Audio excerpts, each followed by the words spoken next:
trained to do to relieve the pressure there if we knew that they were effectively immune?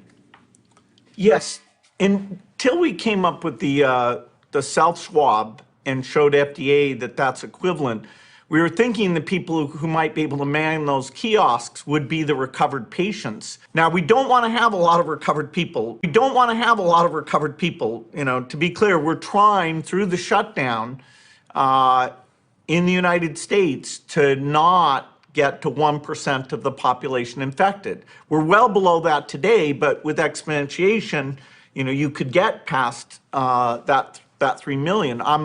I believe we will be able to avoid that with the having this economic pain. Eventually, what we'll have to have is certificates of who's a recovered person, who's a vaccinated person. Eventually, what we'll have to have is certificates of who's a recovered person, who's a vaccinated person, because you don't want people moving around the world where you'll have some countries that won't have it under control. Sadly, you don't want to completely block off the ability for those, you know, people to go there and come back and move around. Eventually, what we'll have to have is certificates of who's a recovered person, who's a vaccinated person. Eventually, what we'll have to have is certificates of who's a recovered person, who's a vaccinated person. We don't want to have a lot of recovered people. So that's a very interesting edited video.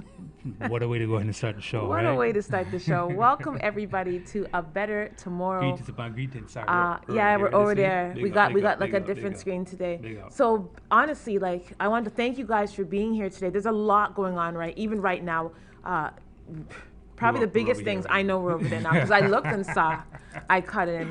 But no, welcome, Dave, my co-host, Dave. Yes. Mr. Dave Rankin. Big yourself. Shall we go ahead and announce that, of course, today is your day that the Lord has made? If you want to. Yes, happy People birthday, know. Thank my you. love. Yes. Thank you. For those of us out there who I'm pretty sure, you know, your phone's probably been blowing up. Blowing up. Right, since the morning began. But yeah, really I'm so appreciative. I hope you enjoy the rest of your day. I will. What else do you have for me? The show. Okay. I got 2 skirts. I was so excited. They're really pretty. Okay, are they? Let's dive right into the cover story. So, you know what, guys? I'm going to be talking about a story that I wrote in this week's Toronto Caribbean newspaper. Yeah, so tracking and tracing. I wanted to get this information out to you guys because I wanted to see what your thoughts were on it. Just that alone. I'm going to ask you some questions, okay, Dave? So I started off the article with this quote. When it comes to the greater good, your privacy is null and void. The reason I got that quote from a senator in the States who said that when it comes to the greater good, so protecting everyone from the coronavirus or any other virus that's going to come that looks like this, you don't have privacy. So it's been said to you. It's very clear. This quote is going to hold a lot more significance when you guys read the paper. Last Friday, actually, on our show, A Better Tomorrow, Dave, you remember this, we were talking about a letter that had been signed off, apparently, or supposedly, by the UK Prime Minister, yes, Mr. Boris. So the article was titled, one of the articles was titled, UK residents to wear an RFID microchip under their skin from January 1st, 2021 onwards. So the morning when I did research on that, I found 3 or 4 different sources saying the same thing that he had come out to say it. And by the Sunday, when I was going to put this as the cover, I was actually Grant who gave me a call. I was like, there's nothing on this anywhere. And I'm like, what do you mean there's nothing on this anywhere? I just read like 3 or 4 articles, because one thing I've been taught since I started school and with research is whenever you research, you cannot just go off of one source. Right. You need to have at least 3 to back up that one. At least 3 is minimum. So I said 4 or 5 articles. That was at least 3 I found that said this was true. Right. So I was a little perplexed by that, because I was like, this is throwing off my whole story. What am I supposed to write about? So I decided to look at this whole idea of contact tracing and what that's going to look like for us in our new normal. Okay, so I was actually introduced to this video about contact tracing certification. So you can get a certification as a contact tracer. And she brought up some very interesting things in this video. So one thing is, let's talk about what contact tracing is. I have a picture there. just guys, it's like a little diagram. This is technology that will allow health officials to notify you if you get a test that is positive for COVID-19. Most COVID-19 contact tracing apps use Bluetooth signal strength to infer distances between smartphones. So basically, if you're holding your phone and someone has, Right. a phone here beside you and they have COVID, you'll be notified, or you'll be told immediately that, you know what, look, you've been exposed to corona. Go on and quarantine for 14 days. Okay? So some of these apps have been released in Alberta, Australia, Singapore, and they all use the same type of government technology agency. Okay? So while she was talking about this contact tracing certification, she brought up something called a voluntary quarantine form. And in this form, they state that if you do not comply with the request to download an app, they may use a detention order enforced by the police. And I found that was kind of odd. Like, if the app is voluntary, why would it be police enforced?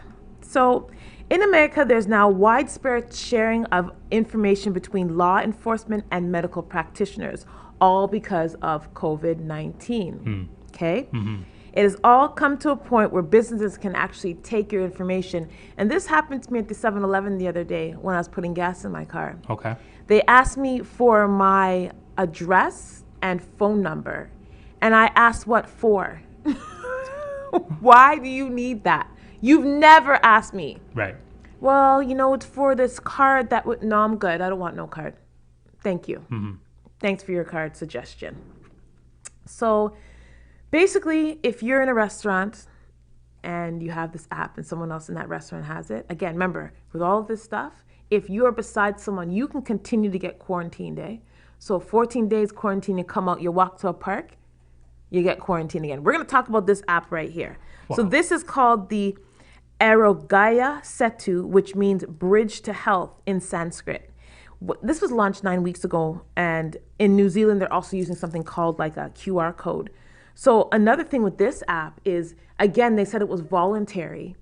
What? But in order for you to take the bus in India, in order for you to go into stores to buy food, in order for you to work, to make money, you have to download the app. So it's no longer voluntary. But it's voluntary though. You can work or have no money and no food. You have choices in life. Okay. Let's take it a step further. And all this is in the article, and I make sure I provide some resources for you. And of course, I always ask people to reach out if you guys have questions. The COVID Pass. So this is a UK-introduced biometric RFID-enabled coronavirus digital health passport. Okay? Now, the article reports on the UK's government preparation for the rollout of COVID Pass. And basically, it's going to monitor every aspect of a citizen's life in the names of strengthening public health. Remember what I started the quote off with? Okay, remember what I started it with? Wow. When it comes to the greater good, privacy. Your privacy is null and void. Yes. Okay? And then, of course, we can't forget about ID 2020.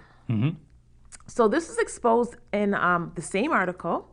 And it was about this plan to chip the human race through the digital identification program, which is ID 2020.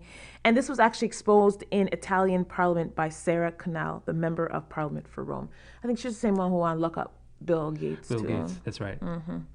So what does this have to do with us? Let's end this quick because this episode's this segment's pretty much done.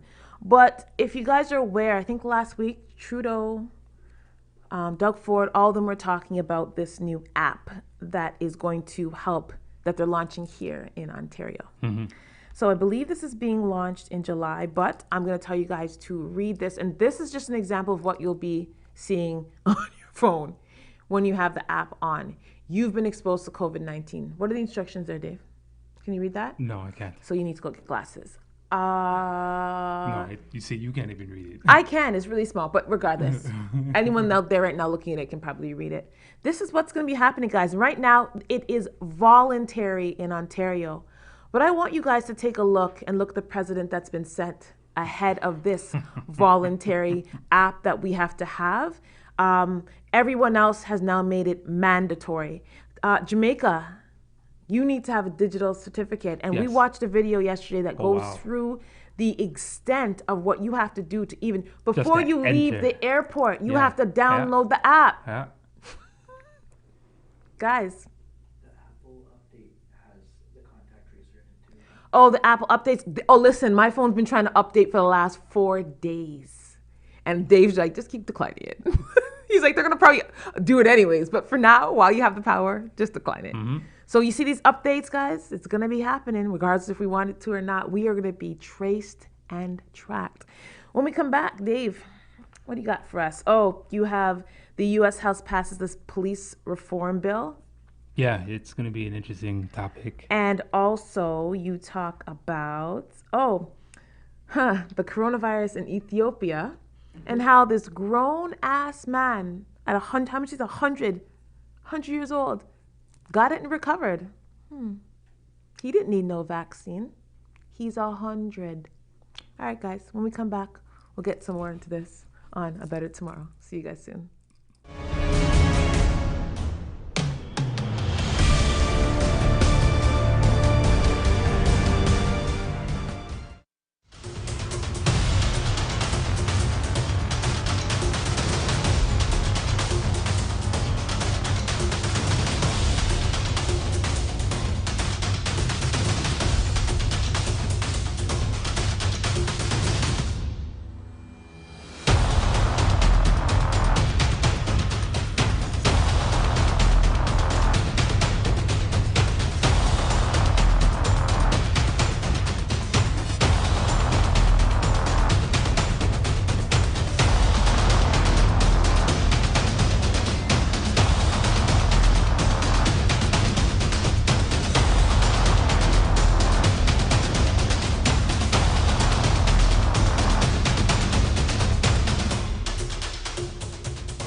You always trying to do the most, I tell you, man. Did anyone see that slide in? I did it pretty good. Welcome, guys. Welcome back to Better Tomorrow. If you're just joining us now, we started a little bit late. We were hanging on to we're hoping that the Dafonte Miller case will be tied up. There'll be something coming from that before we end. That'd be nice. So Yeah, we the can give you judge guys a is report. still going through. The case. It's a very interesting case, guys. So we'll definitely keep you guys posted on that, whether it's here or we'll do it after we've gotten the results. Okay? Two things. All right, Rankin, your turn. Talk to us. Yeah, so in an article that I read recently, and in fact as recent as this morning, the House in the States, they approved a far-reaching police overhaul from Democrats on Thursday, a vote heavy with emotion and symbolism as the divided Congress struggles to address the global outcry over the deaths of George Floyd and other Black Americans. There's a picture, I think, of that, of who we're talking about there. Yeah, Nancy Pelosi, she's the one in red, and of course we can see everybody draped in kente cloth, right? So let's stop here for a second. What do you feel about that, Dave, looking at that? What does that feel like for you? Oh, I'm not even ready to go ahead and address the whole kneeling thing as of yet. I will go ahead and do something at some point in time, but at this right now, I'm not going to go ahead and say exactly. Anything? Okay. Right? Okay. Because of course there is a deeper significance regarding the kneeling. The kneeling. I know. Right? I know. And I don't want to go ahead and skim over it lightly. However, though, of course, it does require its due diligence. Right? And the kente cloth? Sorry. So what the House was talking about last night was simply what is now called the George Floyd Justice in Policing Act. Officially it's titled as H.R. 7120 Justice in Police Act 2020, right? Basically, it goes as follows. So they're looking to go ahead and do a bunch of reforms. These reforms are anywhere from now, of course, the ban on chokeholds, right? Holding police, of course, more liable with respect to now approachable to being of course, in legal proceedings, right? Because, in the past, and of course, with the Dafonte Miller's case, the cop did not testify, right? So I mean, they're looking to go ahead and do a few different things in the states that by means that haven't happened as of yet, right? Officially, as per the statement, lowers the criminal intent standard from willingly to knowingly or reckless, right? So of course, the mindset, right? To convict a law officer for misconduct in federal prosecutions, right? The bill also creates a national registry, and this I found very interesting. National Police Misconduct Registry to compile data on complaints and records of police misconduct. It establishes a framework to prohibit racial profiling at the federal, state, and as well as local levels, right? So I mean, it is quite interesting in regards to like how much has gone into, of course, this act. By means, I'm skimming over it in regards to, of course, a lot of things. I have another picture for you. Oh, hold on, we'll get to that in a moment, right? You look straight out of a rap group, right? No, they look like Get Out, the movie. Stop it. That's what that looks like right there. I mean, once again, you see Nancy Pelosi, and it kind of looks orange at this point in time. But I mean, the bill was introduced early in the month. By means, the House just passed it last night. Of course, President and Chief of the whole country, Donald Trump, he's actually already stated that he wants to willingly veto this bill. Okay. Right. So by means, there's a lot of trouble on the horizon. Okay. Right? Regardless, there's definitely a whole lot of trouble on the horizon, and whatever they actually come up with over there, it's going to be very interesting in regards to how police and as well as residents within local neighborhoods, right, and cities will be able to go ahead and interact in the future. So I have a question for the viewers, for those who are viewing. What do you think? Do you think this type of reform, this bill, is going to help anything? Right? Is this another Band-Aid? Or is this going to actually do something, right? Yeah. We'll have to see. Yeah, right? Because, I mean, at the end of the day, I mean, you're still looking at some sort of, and we mentioned last week, the 4 stages of white supremacy. EMER, right? E for establishment, M for maintenance, E for expanded, right? And as well as R, which is the most deadly, which is refining. Which is what's happening right now. Which is actually what's taking place right now. Yeah, the refinement. Okay. Cool. Next. Yes. So I also I thought this was wonderful, right? And definitely a testament in regards to human will and strength, right? So, and no vaccine. And no vaccine. All right. So Abba Tilahan Wodemichael, and I apologize if I pronounce his name incorrectly. However, though, his family says this gentleman right here is 114 years old. That's crazy. Right. So currently, that would make him, of course, the world's oldest man. That's human, nuts. right? Of course, what the family says, and there's no birth certificate. But you mean at the end of the day, right? I mean, you look about 114 exactly, years old. Right? So recently, he tested for coronavirus, right? And of course, he was admitted to a hospital in Addis Ababa, right? Now they quarantined him, of course, for the 14 days. His treatment was a high dose of oxygen, and I don't remember exactly what other type of medication he was on. However, though, he recovered. Right? He recovered at 100 and at least 14 years old. Right? Pretty good, man. Yeah, I mean, interesting. It's very a positive interesting. story. Definitely. That's a positive story with this Absolutely. whole. And you know what? It's interesting. I wish we could hear more of these. Like, what's our countdown at now, Grant? 111 in Ontario? Cases? That's low. Yeah. That's really low. And you'd think it'd be higher with all the protests that we've been having. Woodbine Beach the other day was ram up. And yet we're at our lowest. So what is that saying? So we've stopped socially distancing and the cases have dropped. So we're going to get contact tracing now. Right.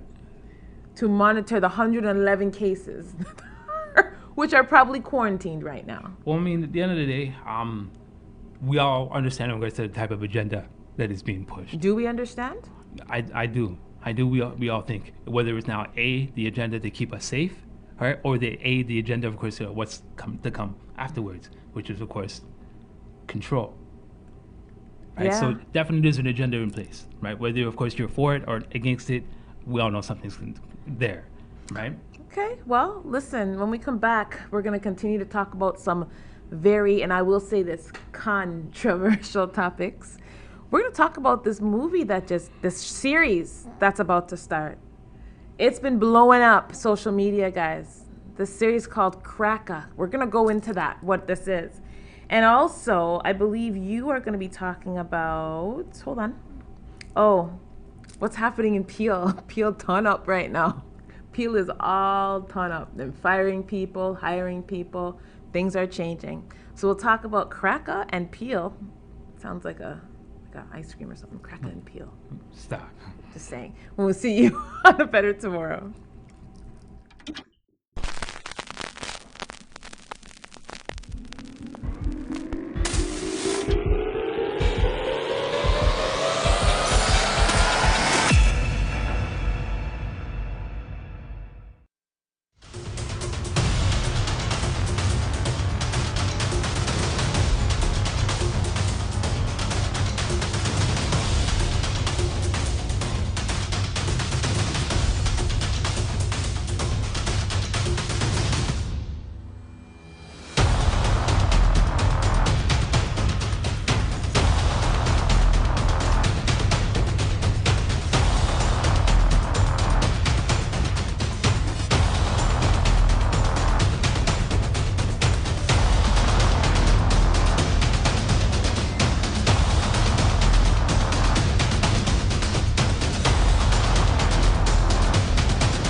Welcome back, everybody. Welcome back. So Yes. the case is still happening.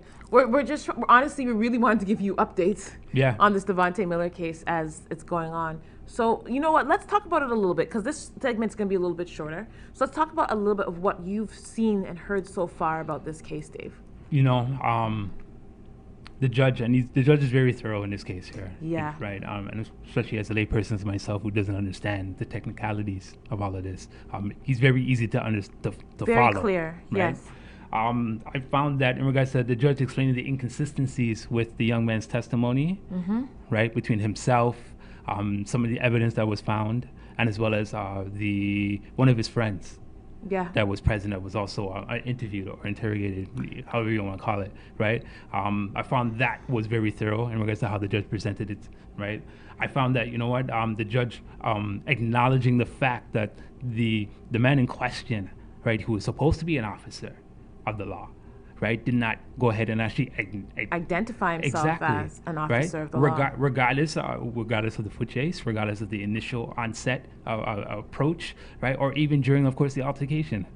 The fact that he does, again, you're pointing out, looking at inconsistencies. The judge is very fair, I think, because he draws out some consistencies on the two officers' cases Yes, as well, especially right? regarding the pipe. Especially about the pipe. One big thing is that the officer was saying that Dafonte Miller was running with this pipe, and they're like, you can't run with a foot-long Right, pipe exactly. So in you- your pants. It exactly, does- right. And the way where he ended up and got chucked into the fence, a pipe just happened to be magically there. Right. Yeah, the judge is like, nah, something's wrong there. So it is very fair and it's very thorough, and I'm curious to see what's going to happen. Yeah, I know. It kind of reminds me of a case that and I told you about this. Yes. You know, a gentleman that I knew of, and I still know, Jonathan Phillips, who was shot by police. Right. Him and his friends made a terrible decision one night, and the police officer in question, right, shot him in the head. Right. During the testimony of the whole case, the officer said his gun fell, right, and that's how, you know, it was dislodged. Right. So I mean, history repeats itself. Yeah, Right. unfortunately. And you know, we definitely hope for justice. In you this know, case, in this yes, definitely. And that leads to this series. This series. Oh my God. Cracka. So, Cracka show is actually one of the first articles I found. There's only 2 articles on this online. There's nothing else about, well, there's 3. One by All Hip Hop, and then 2, All Hip Hop is, Yeah, it's a very old site that's Yeah. been around for a long time, and there's some newer ones. And one of the titles I saw was Cracka shocking new series glorifies the killing and raping of white people. I'm like, if you're not trying to emotionally charge someone with that title, I don't know what you're doing. So my question to you, and the question that they asked was, What if the roles were reversed? So let's talk about this show. So first, the new series starring the Hotel Rwanda actor Hakeem K. Kazim and rapper Saigon fantasizes about an alternative history where white men and women are slaves who get brutalized, raped, and even hung. Okay? So there, yeah, like this man went off, but wait, it gets better. So the series offers a present-day so-called white supremacist, that gentleman with the noose around his neck, who is magically thrust back in time to an alternate past where Africans enslave whites and rule the land known as, guess what, Dave? Guess what it's known as? Just guess. America. Yes, America.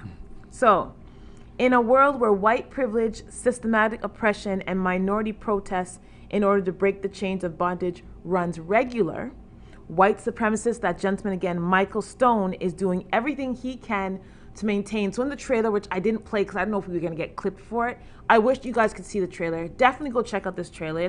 It's interesting. So the word cracker or cracka is much like the N-word. it's No, it's not. Listen, this is what they're saying in there. Just hear me out, Dave. Hear me out. Just like the knee taking thing, I need you to hear me out, okay? Okay. The author, remember, the same one who had that title, said that it's very much like the N-word.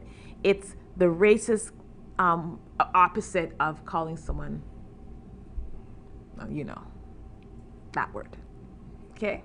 So, in the series, what white women are getting, I know you have something to say. Just give me a second. White women are getting raped. I know, I can see it. And this is what's interesting about this whole thing. This producer, okay, he's been getting death threats and outrage towards him from obviously a lot of white people. And he says it's supposed to aim to not just tackle racism, but some of the harsh truths. So he says that this unique series forces us to pay attention.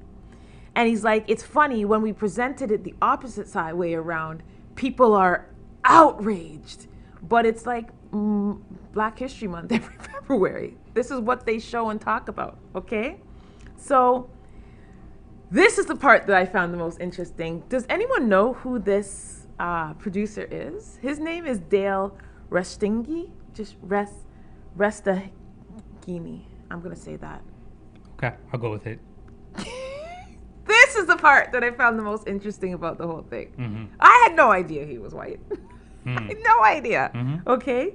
So All Hip Hop interviewed him. I'm actually going to reach out to him for an interview. The worst he could say is no. But I want to talk to this guy about this show. I have so many questions. He said, I created it to have people see racism through a new lens and artistic freedom choice as a filmmaker. And like any artist can write and produce whatever they want, it's a moment that I felt was needed. And I got a tremendous amount of support from the community. I'm like, which community do you get support from? Not that community, I guarantee that. Most of the pushback has been mostly from white people who suffer from their own white blindness, he calls it. And I don't mean that negatively, they don't get it. Right. They don't get that reality. So there's a picture there that I have blackface. That's him in the movie. So, okay, hold on, because I know you have something to say again. By large and extent, and this is him again, it's been great. We have the extreme right and the extreme left. We have extreme whites, extreme blacks. And I've been involved with enough black women in my life to have heard many comments thrown at me from militants who say things like, who are you, white man, with our black sister? Okay? So, Cracka, tell me your thoughts. This is, I'm calling him, finding this man. Questions that I do arrive is that who actually put up the money to go and produce the film? That's what I'm saying. Or the series in this case. That's great. It's Right? going to be on Amazon. Amazon. Yeah, I can see that. I can definitely see that happening. It's going to be very interesting in regards to the question, especially within this day and age, how this will be well received, how this will be well put together. That trailer alone is so triggering. Right? Oh, wow. I mean, of course, anything that impacts emotionally or draws emotionally should go ahead and actually receive enough of a response. I don't see this thing as anything new. of course, nothing's pretty much brand new under the sun. What do you think about this blackface thing? Do you think there's gonna be any like pushback against the fact that remember, blackface is a huge issue. So is he allowed to do it because he is the producer of this movie? Is that okay? Then you told me about Robert Downey Jr. Did a role and got like a Grammy or something for it, or an Oscar for it. He was nominated Nominated as for an a Oscar? supporting actor. Yeah. And he was in blackface the whole movie. The whole movie, Tropical Thunder, something like that. Go look it up, please. Right. So I'm curious about that part of it. Like when I found out this man was white who did this, I was like, oh gosh. Oh wow. Like I said, I mean, it's nothing new under the sun. I mean, I'm more looking at as far as like an artistic standpoint. How well the acting, how well the action, how well is it going to be put so together? Good. It looks right? so good. It kind of reminds me of Black Dynamite, the cartoon. They had an episode where I guess the roles were also reversed in this case as But well. this is so right? real. This looks tremendously good. You know, honestly. by means, I'm not sure if I'm going to be one to go ahead and watch it exactly when it comes out. I'll probably go ahead and wait. But please, I'd love to hear everybody's thoughts on this, man. Oh, and by the way, it's dropping around the election time. That's it. That's all I got on Cracka. Just wanted to put that in there. All right, what we got? Go on with it, producer. Lord. I ain't say nothing else. Okay. Let's talk about Peel for a second. Actually, we'll skip Peel. I want to send 2 shout-outs to women now who will be holding 2 very high positions right now, right? And this Okay. will lead into, of course, our next segment.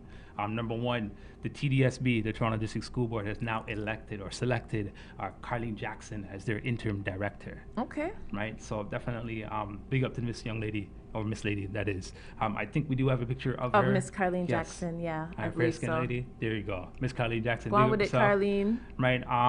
In an article that I read, that the current director, John Muller, he's leaving, and her term will begin as of July the 15th.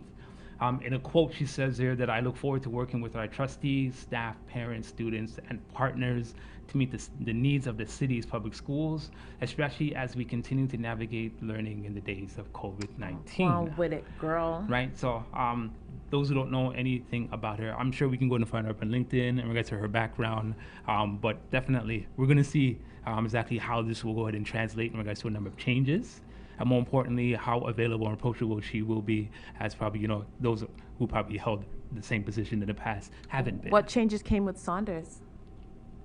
Well, we'll see exactly what happens. I'm asking questions.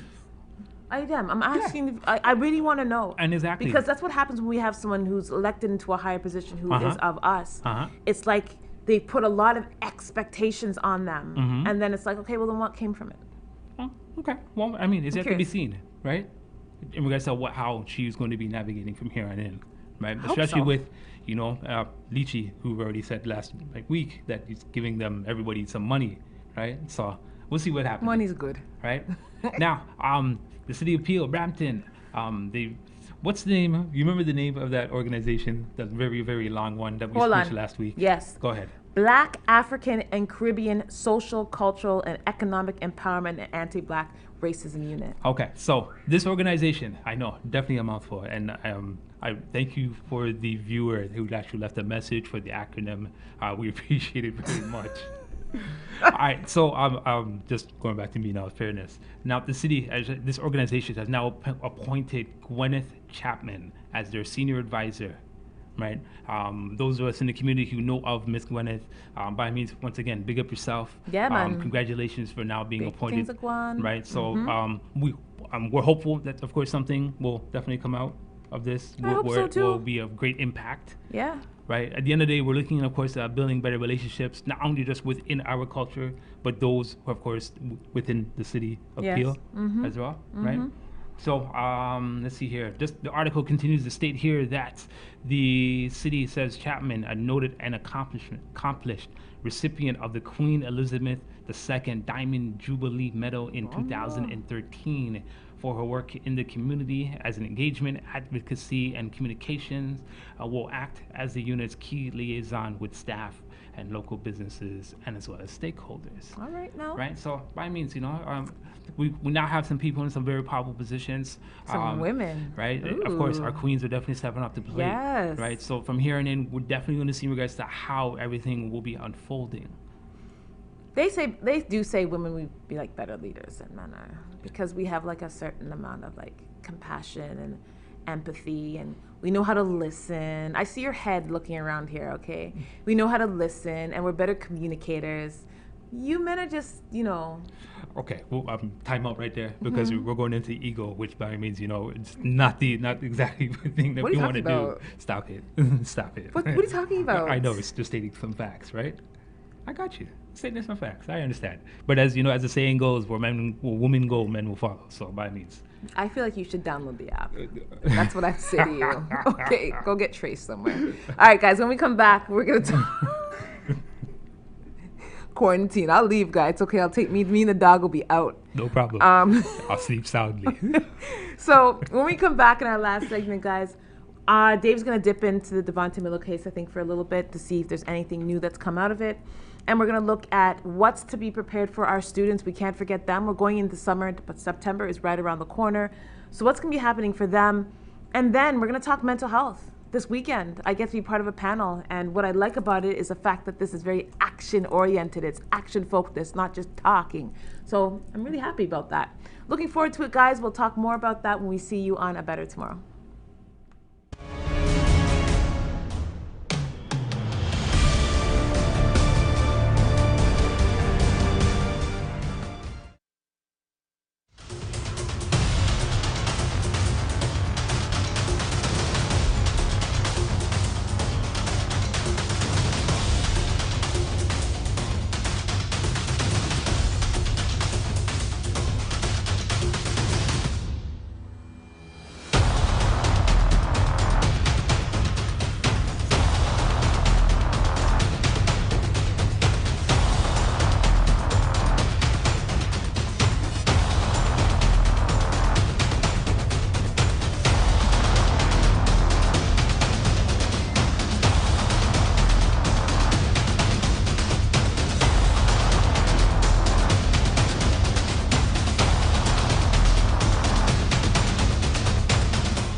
Breaking news, guys. We have some information, Dave. Can you read what you've just found out for us about this Dafonte Miller case? Yes. So Toronto off-duty cop Michael Theriault has been found guilty of assault in the case of Dafonte Miller. Right? He was found not guilty of aggravated assault, and his brother Christian Theriault was found not guilty of aggravated assault as well. Okay. Right? Of course, with the aggravated assault, meaning, of course, the pipe.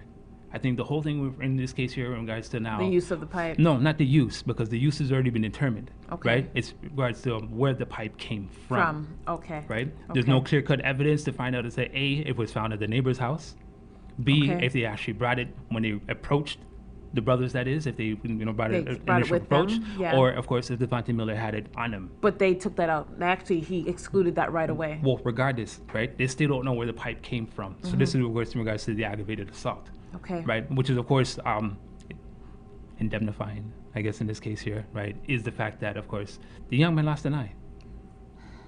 Right? Yeah. Also, as we discussed earlier, that the officer did not announce that he was an officer. He was an officer. Right? Which by means, we see that in the movies all the time.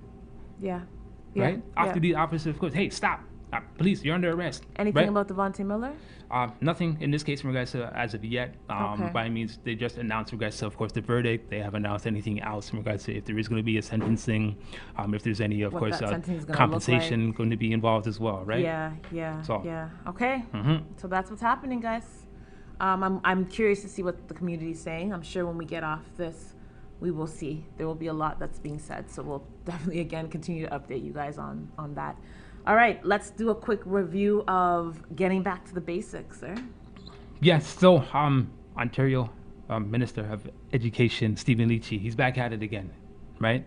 By Why do you means, say it like that? because I mean, last week he was involved, out in the public. Like, no, hey, listen, we're going back to school, even though it's going to be kind of weird because of how everything's going to be set up. Yeah, some right? can host schools. Some, if they want to send their children, they can. Yeah. That's right. But now he's saying that the math curriculum is now being overhauled, right? They call it a back to basics, right? So Ontario has unveiled its new back to basics elementary math curriculum, which includes new sections on financial literacy and as well as coding. Ooh. Right? Students from grades 1 through 8 will, of course, begin learning this as of this September, right? So, The teachers are going to be prepared with this in time? well, that's the whole thing, right?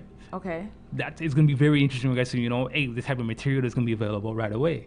When you are updating a curriculum, do you understand the work that's going to go into that? Now, and you see, and again, now we have our sister now, who's now, of course, the director, right? Now she has, of course, a tumultuous task to make sure, of course, everybody who is underneath her, right, her jurisdiction, that is, right, is able to go ahead and she follows this curriculum to the T.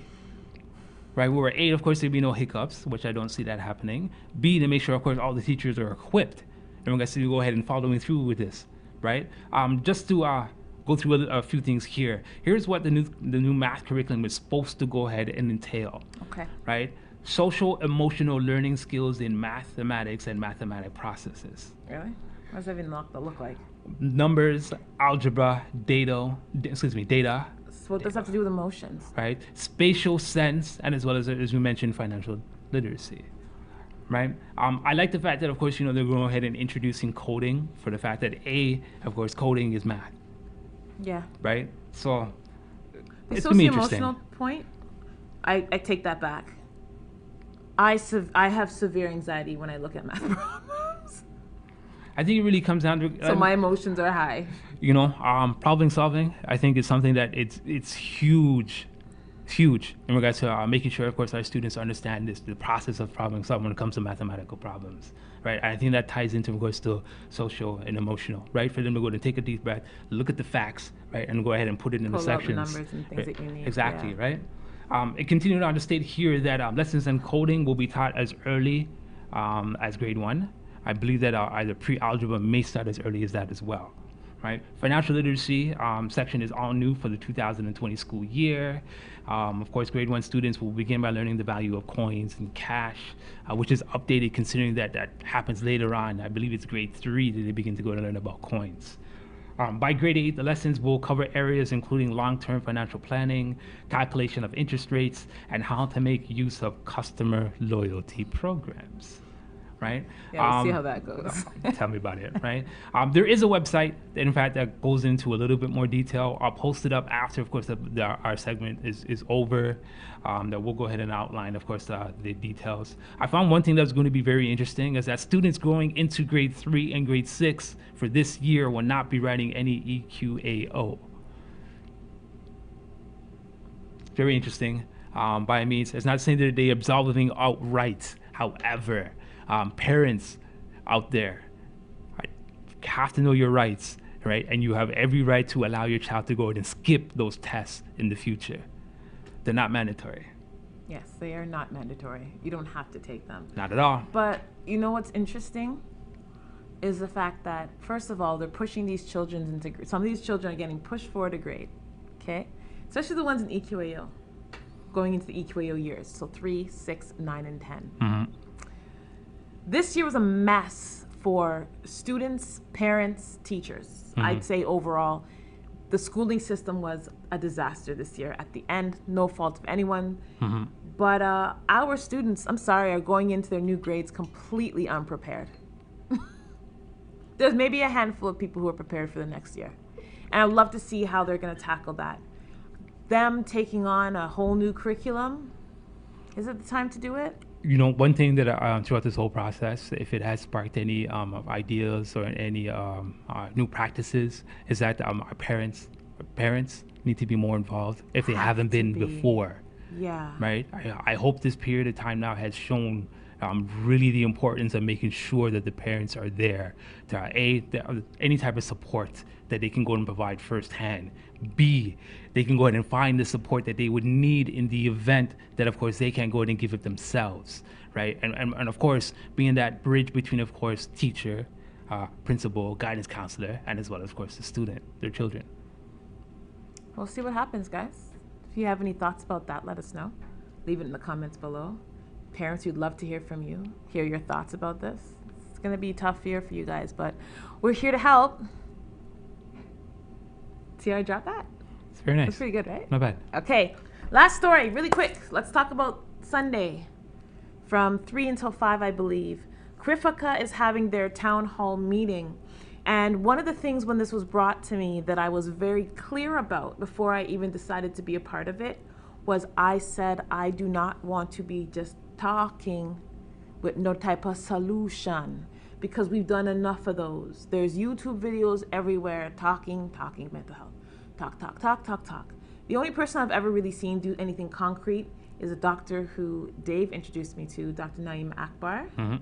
That man, his books are very action-oriented, very action-specific. And I speak on that because being involved with this is going to give us a better idea of how mental health not only looks, we're going to be talking symptomology, and we have a great group of people who we're working with. Let's just go down to that because I'm not going to give too much away, but definitely go onto the Cracka website and you can see the link to register for this. I think now more than ever, for everybody right now who's dealing with mental health challenges, this might be something that will interest you because they're going to be offering, we're going to not only be presenting things, but we have psychologists. Finally, we have a group of Black psychologists who are sitting there ready to answer questions from the community. I'm going to be questioning them, which is, I don't know why they let me do that, because I have some tough questions. I want to know what's actively being done to help people, right? So one of the largest scientific and professional organizations of psychologists in America, and everyone knows that's the American Psychological Association, or as Dr. Who says something about this? Someone said something about degrees and stuff. Who was that? Oh, Dr. Ben? Shit pile higher. Shit pile higher. Yes, PhD. Shit pile higher. Handed up by the American Psychological Association. So they're at about 121,000 members. Sorry, 121. Did I say that right? I hope you did, because I'm not correcting you this time. 121,000. I said it right. I did say it right. Now, do you know that only 2% of, I guess, visible minorities or Blacks make up that whole number? 2%. That's it. Interesting. Okay? So this Sunday, June 28th, from 3 until 5, Eastern Standard Time for those who are not in the country watching this, Cracka Canada will be hosting a mental health town hall meeting featuring community mental health professionals residing in Toronto, Ontario, Canada. So the team at Cracka Canada understands that cohort effects, exposure to mental illnesses, and increased knowledge of mental illnesses are factors that could potentially change our beliefs and how we look at mental health. And these are the things that made me say I want to be part of this, okay? So they're going to be addressing what mental health is and some of the thoughts, feelings, and behaviors that accompany some of these illnesses. Challenges, I like to call them too, challenges, and some are illnesses. Exploring PTSD, post-traumatic slave disorder, or post-traumatic stress disorder. I guess they kind of blend into one. And of course, what trauma looks like in someone's life and how it manifests. Provide solutions, which include coping mechanisms and indigenous solutions to some of these things. And it's going to be beneficial, again, like I said, to actually have someone online who's a trained professional to ask some of these questions to, and of course, even just to see as a resource, right? So let's go through some of the people who are going to be there. I have their pictures, and you can look them up. So Keith Cunningham. So he's a licensed clinical mental health and trauma specialist with the College of Registered Psychotherapists of Ontario. Okay. We have Carrie Wilson. She is a behavioral management consultant. She's a former member, advocate, and mentor for the Jane and Finch Community Mother to a Disabled Son, and the managing director of SERF, that's the acronym. I should have probably looked up what it meant. So she harnesses the wisdom and insight to understand cultural, sensitive behavioral therapy. We have the great Leo D. Edwards. He's hilarious. I love his personality. Grenadian, big up yourself. He now calls Canada home, and he has received his community work diploma from George Brown College, bachelor's in social work, and professional certification in anti-racist research and practice from York University, as well as a master's in social work. This man just loves our school. Good for you, gentlemen. Good, good, good. And Richard Miller, so he is the founder of Keep Six, and he's a driven community leader, dedicated to assisting underserved youth.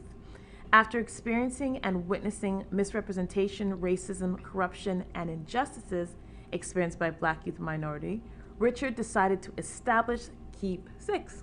That's where it came from. So I hope you guys get to make this. I think this would be really empowering for people to have the chance to voice what they feel. Sorry. Bless you. Did your tracking device go off? I'm not connected yet.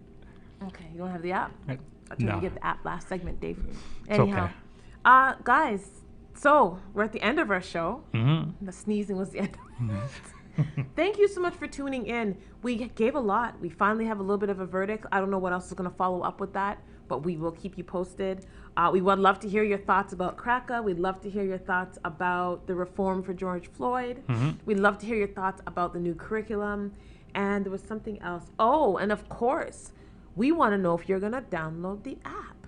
Let us know just by in the comments. Say, I'm going to download the app. I'm not going to download the app. Why? Why not? Curious. Guys, it's my birthday, so I'm going to go enjoy the rest of it. I'm hoping there's some, like, liquor, cake, or something involved. I don't know if they're going to surprise me. I'm hoping so, because I want all of that. No? No? Okay, guys. You guys have a wonderful day. I'm going to go sit in my office by myself on my birthday with no cake or anything. Guys, you have a fantastic week. Dave, thank you for doing this with me again No each worries. week. I appreciate it. No worries. You guys have a wonderful Friday. We'll see you next week on A Better Tomorrow. Peace and love, family. Peace and love.